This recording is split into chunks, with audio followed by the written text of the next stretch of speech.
Je vais faire l'annonce aujourd'hui le quatrième dimanche de l'Avent, dernier dimanche d'Avent. Demain de la féerie. Il n'y a aucune mémoire. Mardi, vigile de Noël.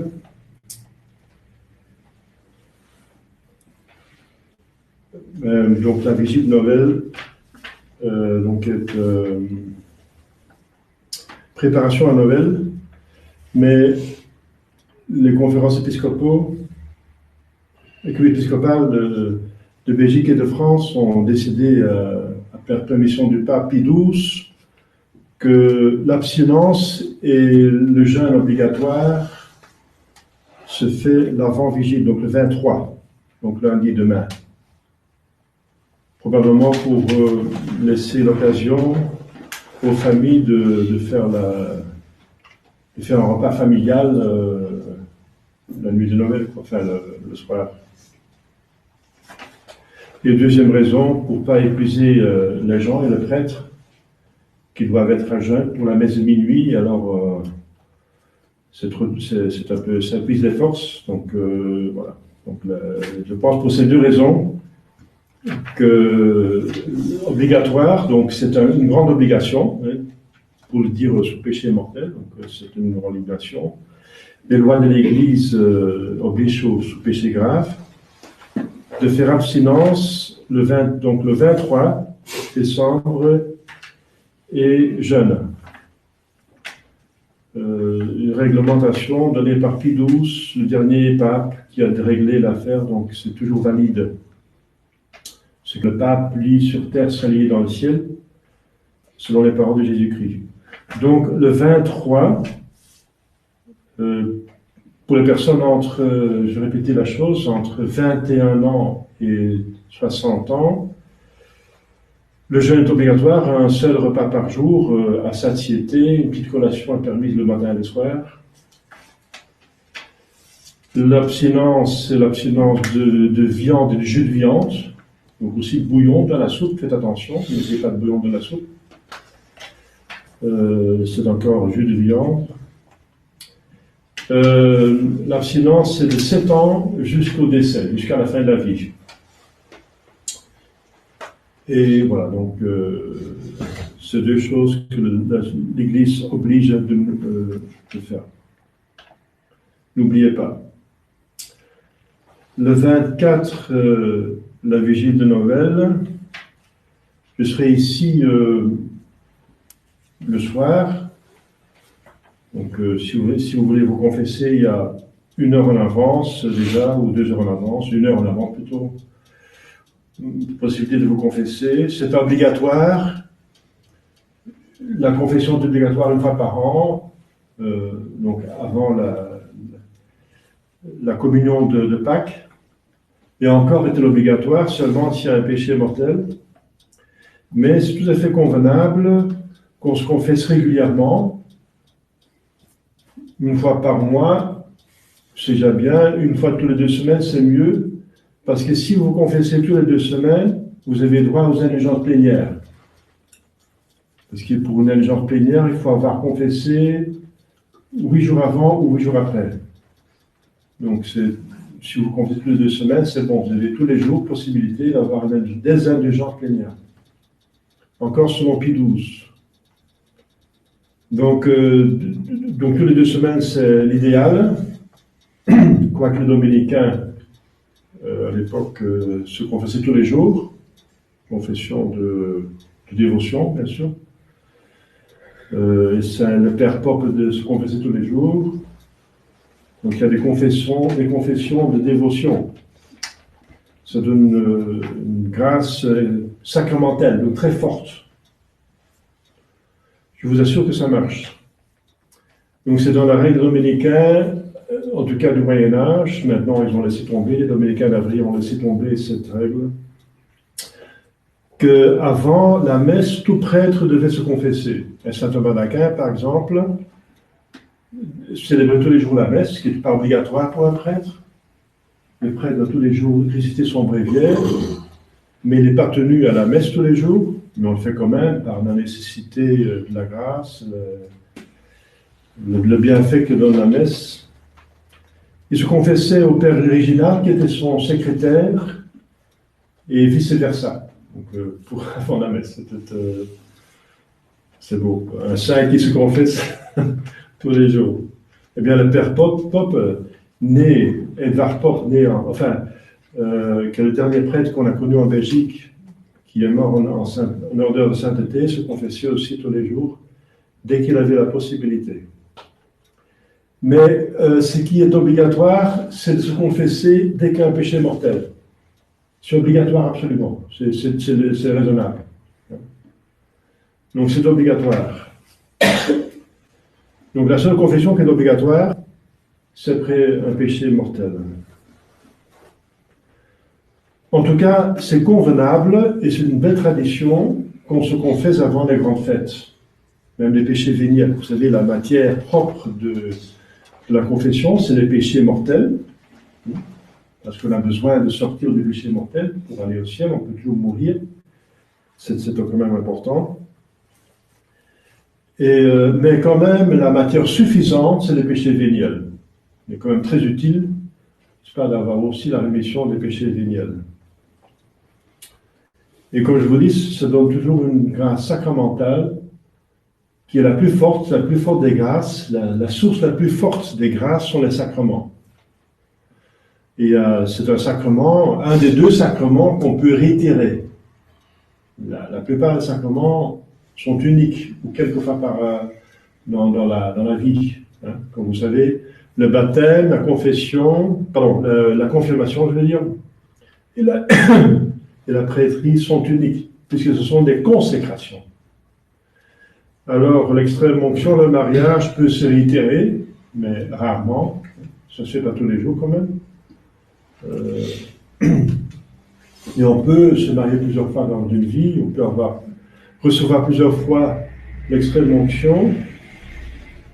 Mais les deux sacrements qu'on peut réitérer même chaque jour, c'est la communion et la confession. Voilà. Et puisque je répète, la source de grâce la plus forte, c'est les sacrements, eh bien, utiliser le plus possible ces deux sacrements. Mais ils vont ensemble, parce que pour recevoir bien la communion, il faut se débarrasser des péchés. C'est pour ça qu'il y a un confiteor avant la communion, avant la messe et avant la communion, pour se débarrasser des péchés véniels. Et pour les péchés mortels, bien sûr, il y a la confession, comme vous savez. Alors, tout prêtre peut dire 3 messes à Noël, et la messe de minuit ne doit pas commencer avant minuit. C'est marqué en lettres gras, n'est-ce pas? Donc on commence à minuit, la messe de minuit, qui est la messe de Noël, par excellence, comme la messe de Pâques est celle d'après-minuit.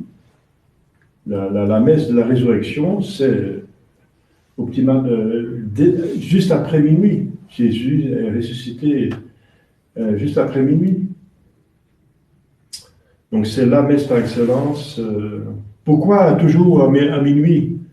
Eh bien parce que la liturgie est aussi l'agir de Jésus en tant qu'homme est symbolique pour montrer ce qui se passe dans le monde spirituel. Jésus est la lumière qui porte intelligence et amour, intelligence de Dieu et amour de Dieu. Et voilà. Donc il apporte là où il y a le plus de ténèbres, plus de misère, plus de péché. La nuit, il fait froid et il fait sombre. C'est le symbole du péché. Eh bien, Jésus est venu pour casser le péché, le lever du péché. Donc il naît à minuit et il va ressusciter juste après minuit. Voilà. Donc la messe de minuit est la messe par excellence. Si vous pouvez venir, venez.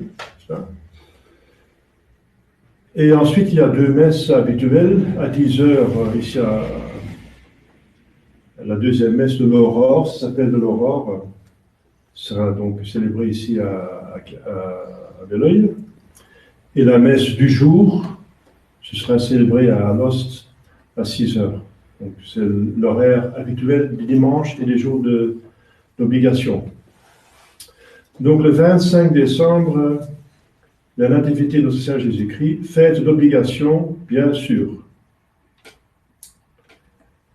Ensuite, on entre dans l'octave de Noël, qui va toujours jusqu'à le nouvel an civil, donc le 1er janvier. Dans cette octave, on a le jeudi Saint-Étienne, premier martyr, diacre, premier martyr. Vendredi Saint-Jean, apôtre évangéliste. Samedi les Saints Innocents, martyrs. Et dimanche après, on a le dimanche de l'octave de Noël. Dans l'octave de Noël. Mais ce n'est pas l'octave de Noël. Donc, on se voit bientôt. Hein, donc, on se voit, prend rendez-vous mercredi.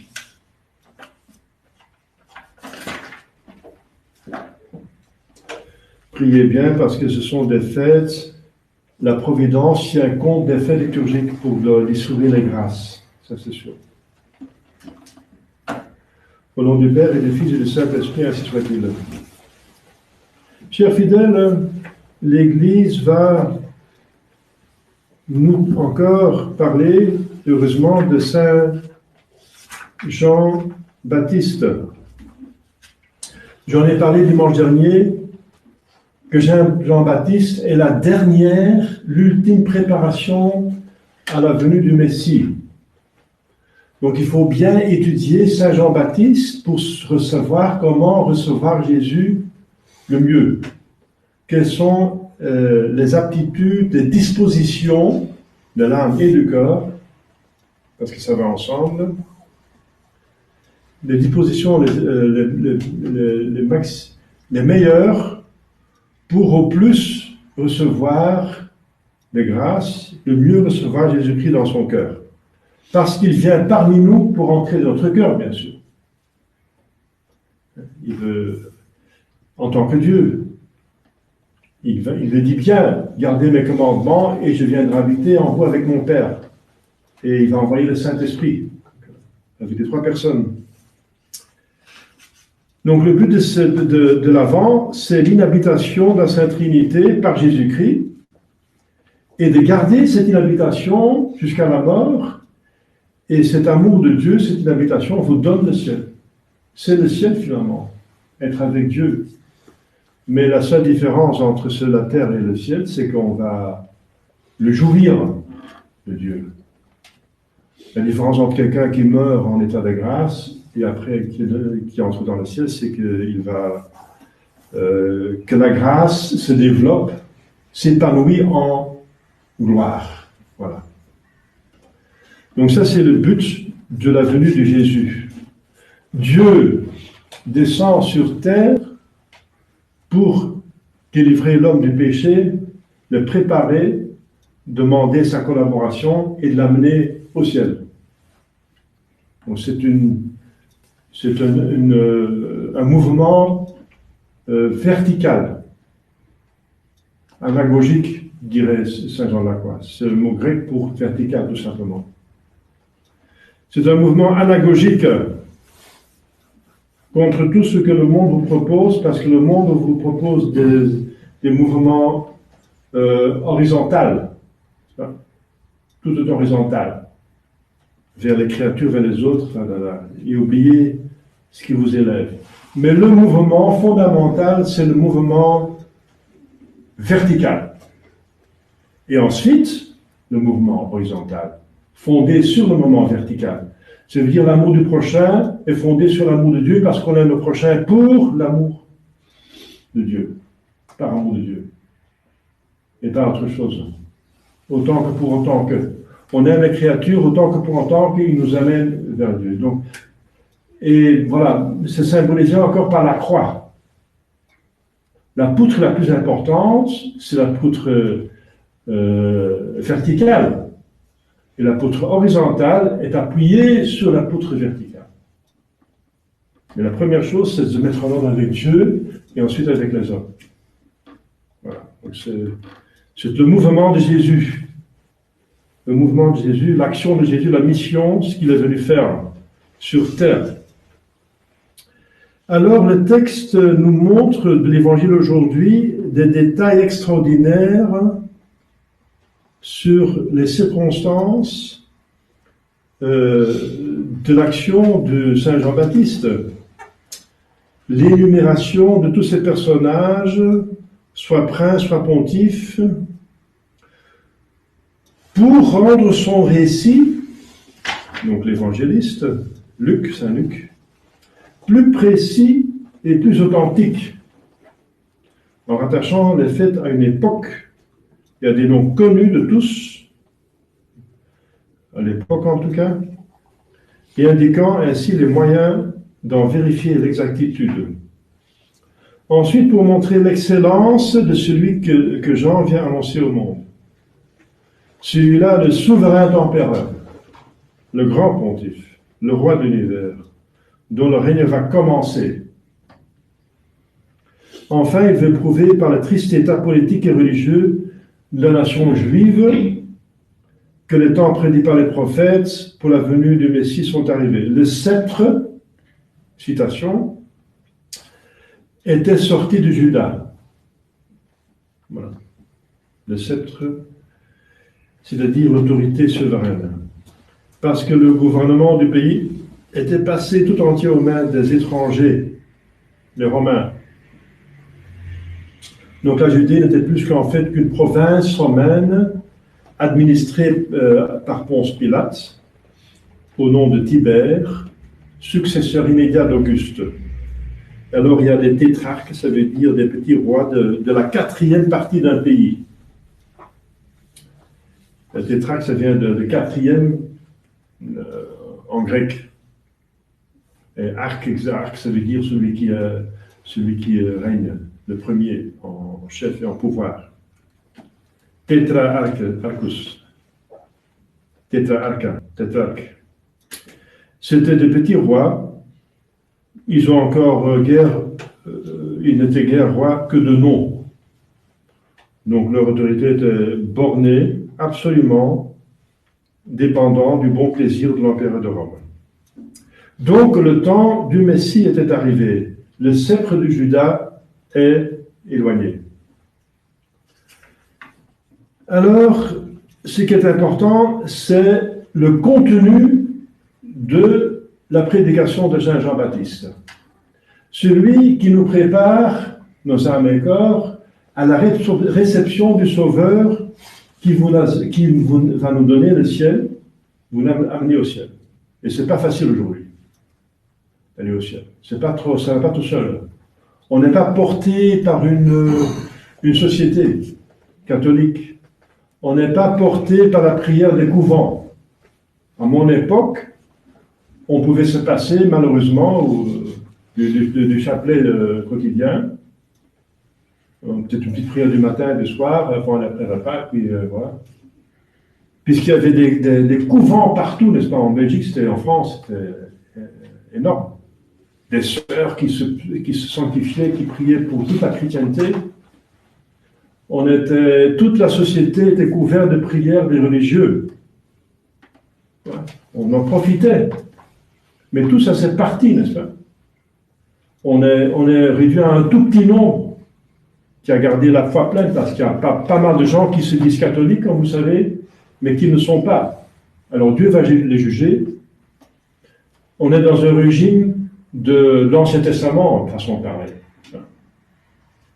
Donc il y a un petit nombre qui est vraiment chrétien, parce que pour être chrétien, il ne faut pas être hérétique et schismatique, parce qu'alors il est hors d'église. Et tout le reste dans le régime ancien testamentaire, ça veut dire qu'ils sont jugés selon leur conscience. Peut-être qu'ils ont l'état de grâce par un baptême de désir, je n'en sais rien. Mais c'est très difficile, c'est très dangereux. Ce n'est pas l'idéal. Il faut absolument... Et encore, il dépend de Jésus-Christ. Ceux qui ont le baptême de désir dépendent de Jésus-Christ parce qu'ils ont le baptême de désir par Jésus-Christ. Donc, c'est très précaire. Donc, c'est pas facile d'aller au ciel, mais c'est possible. Et la bonne nouvelle, c'est qu'avec plus de problèmes, Dieu donne plus de grâce puisqu'il est infiniment juste, infiniment bon. Donc, la grâce est proportionnée à nos difficultés. Mais il faut s'appliquer. Il faut se couper du monde, hein, le désert, avec Saint Jean dans le désert. Se couper du monde. Être dans le monde, c'est pas possible de faire autrement. Mais on est dans le monde, mais pas du monde. C'est essentiel. Et on est attaqué jour et nuit par le monde, par les petits écrans, n'est-ce pas, qu'on mène dans la chambre à coucher. Il ne faut pas le faire. Il ne faut pas amener les écrans dans la chambre à coucher. Ne faites pas ça. Et réduisez les écrans. Les écrans, c'est maintenant le moyen du diable pour faire chuter des âmes. Et bien sûr, c'est aussi un moyen que Dieu utilise, parce qu'il y a pas mal d'informations utiles et même nécessaires qu'on trouve seulement sur Internet. C'est dommage, mais c'est bien d'un côté, mais c'est dangereux. Encore faut-il s'appliquer. Donc il faut être qui vive. Nous sommes vraiment dans une guerre.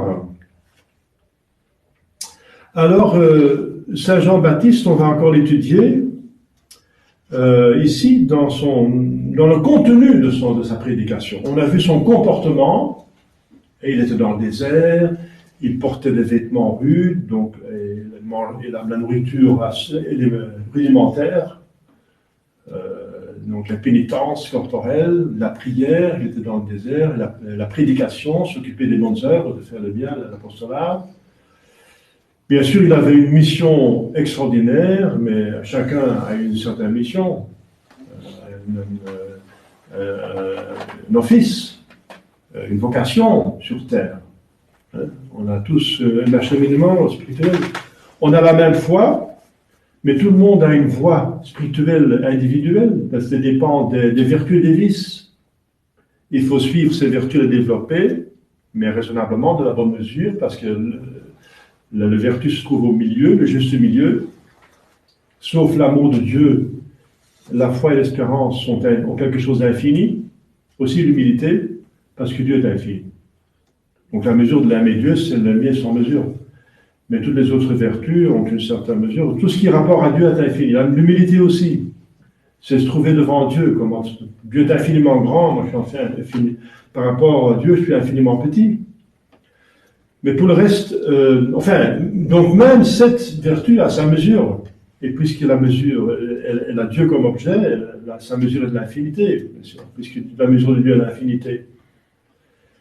Alors les vertus ont tous une mesure, ça dépend sur quel objet elle s'applique, à quel objet elle s'applique. L'usage des créatures avec une mesure. Pour nous, c'est plutôt comme ça qu'on va suivre Saint Jean-Baptiste dans la modération.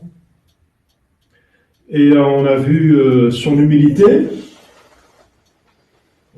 envers Jésus, de dire non, je suis pas Élie, je suis pas Jérémie, je suis pas le grand prophète, je suis surtout pas le Messie. Non, je suis pas le Messie, je suis pas le Messie. Mais alors il justifie son action. Et son action est ciblée sur ce que je viens de dire aux informations, la rémission des péchés. Alors, comment est-ce qu'il va faire, puisqu'il n'y a pas encore de baptême sacramentel, ni de confession? Et ce sont les deux sacrements qui nous, justement, pardonnent les péchés mortels. Alors, comment est-ce qu'il va faire? Eh bien, il va faire comme tout homme, dans l'Ancien Testament, devrait se délivrer des péchés mortels, c'est par un acte d'amour de Dieu ou par un acte de contrition parfaite qui contient un acte d'amour. Puisque l'amour détruit la haine. Ce sont deux contraires. La haine détruit l'amour et l'amour détruit la haine. Ils ne peuvent pas rester ensemble dans le même sujet, sur le même rapport. Voilà. Donc, et Saint Jean va exciter à une contrition parfaite. Et c'est ça le but de son baptême. C'est un baptême de rémission des péchés, mais rémission des péchés par la confession de ses péchés et une incitation, une invitation à avoir un regret, mais par amour de Dieu. Donc une contrition parfaite. Parce qu'une contrition imparfaite donne la rémission des péchés véniels, mais une contrition parfaite donne la rémission des péchés mortels, hein, en dehors de la confession, en dehors du baptême. Mais il faut se confesser quand même pour avoir la certitude et pour avoir l'accès au sacrement. Donc la confession reste de rigueur, mais il n'y avait pas de confession à cette époque parce que Jésus n'avait pas encore effectué la rédemption. Les sacrements sont la suite, la distribution des grâces que Jésus a méritées sur la croix. Donc il devait mourir 3 ans plus tard. Mais entre-temps, les gens doivent pouvoir se sauver. Donc Dieu est juste et bon, il est infiniment intelligent. Donc la solution, c'est d'avoir des grâces en avance qui seront méritées par Jésus sur la croix, par sa passion. Pas seulement sur la croix, mais par toute sa passion, qui commence déjà, comme vous savez, par la conception. Hein. Dans le sein de Marie, déjà, Jésus mérite. Je vais vous expliquer ça une autre fois, parce qu'il avait la pleine conscience, par la science infuse dans son âme, etc. Il savait qu'il allait mourir. Donc la passion plutôt, pas seulement la croix, mais au moment qu'il subit la croix, mais toutes les souffrances qu'il a subies toute sa vie, il a mérité les grâces, et les grâces sont distribuées par abondance après la rédemption. C'est pour ça qu'il va envoyer le Saint-Esprit, qui va nous combler des grâces. La Pentecôte vient après la Pâque. Mais avant la Pâque, avant la rédemption, il y avait déjà des grâces à disposition en avance. Par exemple, l'Immaculée Conception qu'on vient de fêter. L'Immaculée Conception, c'est une grâce de rédemption. Ce n'est pas une grâce de création. L'Immaculée Conception de Adam et Ève était une grâce de création. Mais l'Immaculée Conception de la Sainte Vierge Marie est une grâce de rédemption. Jésus l'a mérité sur la croix, mais il a reçu ça en avance. Donc pour que les hommes puissent se sauver comme un, parce que tout homme est fait pour le ciel, dans l'Ancien Testament, eh bien il y avait des grâces suffisantes pour faire un acte de contrition parfait. Voilà. Et c'était le seul moyen de s'en sortir, pour s'en sortir des péchés mortels. Pour commencer, les péchés originels. Alors, Saint Jean va justement, cette chose la plus importante, c'est d'être en état de grâce. C'est ce qui donne le ciel, sinon on va en l'enfer. Alors. Donc il fallait aller au ciel. Donc c'est normal que Saint Jean va s'appliquer à la chose la plus importante. C'est-à-dire le moyen, le seul dans l'Ancien Testament, avant donc la rédemption de Jésus-Christ, de se débarrasser du péché, parce que c'est l'action la plus importante de la religion, c'est vous relier à Dieu. On a cassé la relation avec Dieu par les péchés mortels. Il faut relier. La religion, la vraie religion, vous met dans un rapport d'amour, d'amitié avec Dieu. Il vous redonne le droit au ciel, qui était donné à Adam et Ève dès le début, à tous leurs descendants. Donc le but de la religion, donc c'était ça. C'est pas possible que Dieu qui est infini, qui est bonté, qui est pas bon, mais qui est bonté, qui n'est pas juste, mais qui est justice et bonté, qui va laisser des milliers d'années, des millions, peut-être des milliards de personnes dans l'impossibilité de se sauver. C'est pas possible, c'est blasphématoire de penser ça, n'est-ce pas, que Dieu infiniment parfait, il fait des hommes pour l'enfer, qu'il fait des créations merveilleuses pour la poubelle. Aucun artiste fait ça, n'est-ce pas? Aucun fabricant, même les hommes ne font pas ça. Quand ils font quelque chose, c'est pas pour la poubelle, c'est quand même pour que ça sert à quelque chose. Alors, donc c'est normal qu'il y a quelque chose. Donc, ceux qui nient le baptême des désirs sont dans les grands problèmes, n'est-ce pas? C'est blasphématoire, c'est sacrilège de penser qu'il n'y a pas de baptême de désir. Alors des milliers de personnes vont cette année, des millions, qui n'ont pas la possibilité de se sauver. C'est impensable. Donc le baptême de désir a été préconisé, enseigné par le Concile de Trente, par plusieurs papes, par Pie IX, par Pie XII surtout, plusieurs papes. Voilà, donc c'est ce que, et c'est normal, maintenant on comprend pourquoi Jean-Baptiste va prêcher ce baptême de l'eau. Pourquoi il s'occupe de ça, pas d'autre chose? Parce que c'est la chose la plus importante, c'est sortir ces gens-là du péché mortel, parce qu'ils pouvaient encore mourir avant la rédemption de Jésus-Christ. Il y avait encore 3 ans, n'est-ce pas? Donc c'est en même temps, bien sûr, la préparation à la venue du Christ, se mettre en état de grâce, se débarrasser du péché, s'attaquer au péché, chercher à faire le bien. Et alors on a besoin d'aide, on a besoin du Sauveur. Parce qu'on sait que nos forces sont faibles. Mais déjà les mettre dans la disposition de faire tout ce que vous pouvez. Faites tout ce que vous pouvez. C'est ça la religion. Jésus va le dire. La religion, le résumé de toute la religion, c'est d'aimer Dieu avec toutes ses forces. Avec toutes ses forces. Et concrètement, ça veut dire éviter le mal et faire le bien avec toutes ses forces. Et c'est ça que Saint Jean va demander. Faites le bien, donc débarrassez-vous du mal et faites le bien avec toutes vos forces. Toute vallée sera remplie, toute montagne, toute colline sera abaissée. Les voies tortueuses seront redressées. Donc les chemins rudes et raboteux seront aplanis. C'est tout le travail de la vie intérieure pour corriger les vices et les péchés et les mauvais penchants, n'est-ce pas?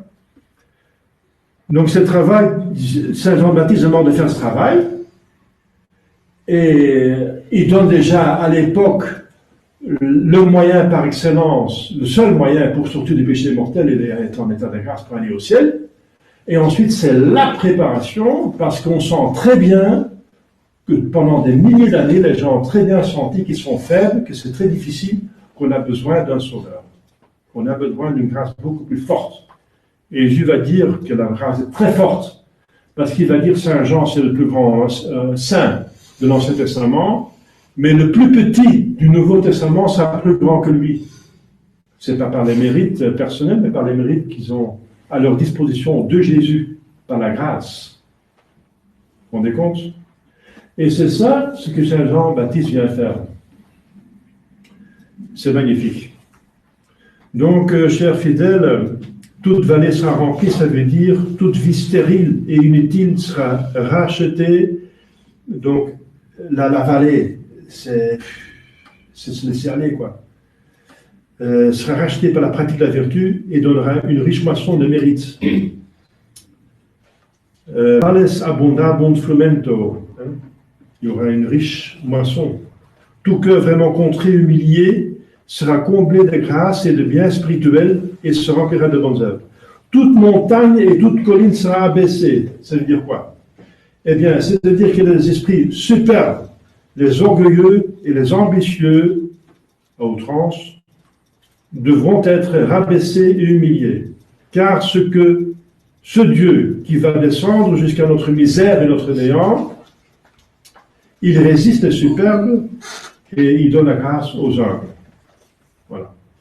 De plus, jusqu'ici, les passions tyranniques ont appesanti toutes les âmes et rendu difficile le chemin de la vertu et de la sainteté. Mais voici que le Dieu fait homme vient expier les péchés dans sa chair. Et dès lors, toute voie sera aplanie. Saint Jean dit, les voies tortueuses seront redressées. Qu'est-ce que ça veut dire? Ce sont les cœurs rendus tortueux par l'injustice, la dissimulation, l'hypocrisie, le mensonge et par toutes sortes de vices seront redressés en se conformant aux règles de la justice, de la vérité, de la sincérité, de la pureté. Les chemins rudes et raboteux seront aplanis. Qu'est-ce que ça veut dire? Que les âmes violentes et dures, portées à la colère, à la rancune, à la vengeance, refraîneront à la douceur, la mansuétude, la charité, par l'influence de la grâce céleste. En un mot, qu'une pénitence sincère et généreuse qui s'attaque à mon vice à moi, je fais un examen de conscience, bien sûr, je ne m'attaque pas au vice du prochain, je commence par moi-même, hein. Améliorer le monde, commencez par vous-même. Voilà. C'est bon principe. Une pénitence sincère détruit tous les vices, tout ce qui était fait du péché en moi, donc concrètement, afin que tout homme, pour commencer moi-même, puisse recueillir les fruits du salut que le Messie apporte au monde. Voilà. Jésus va renforcer ce mouvement et va le consolider. Il va donner des grâces. Tout homme ainsi préparé par Saint Jean-Baptiste, par tout cet esprit de Saint Jean-Baptiste qui est merveilleux, vous avez compris l'importance, verra le Sauveur et participera à ses mérites à savoir.